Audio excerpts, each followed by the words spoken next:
2026 সালে মার্চের 19 তারিখ থেকে চৈত্র নবরাত্রি শুরু হচ্ছে এবং মার্চের 27 তারিখ পর্যন্ত নবরাত্রি পালন করা হবে।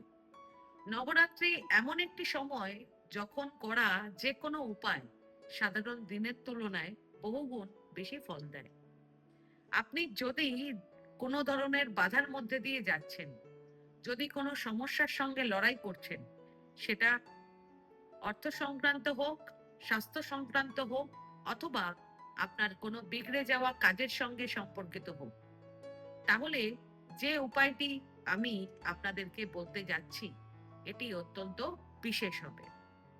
এই উপায়টি অবশ্যই করুন, তারপর দেখুন কত ভালো ফল আসে।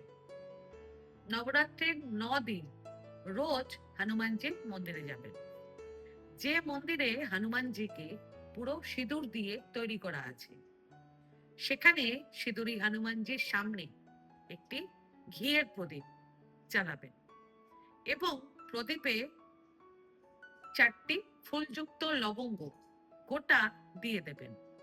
পুরো নবরাত্রি নবমী পর্যন্ত প্রতিদিন সকালে এই উপায়টি করবেন। এই উপায় আপনার জীবনে এমন পরিস্থিতি তৈরি করবে যে আপনি শুধু স্বপ্নেই ভেবেছেন।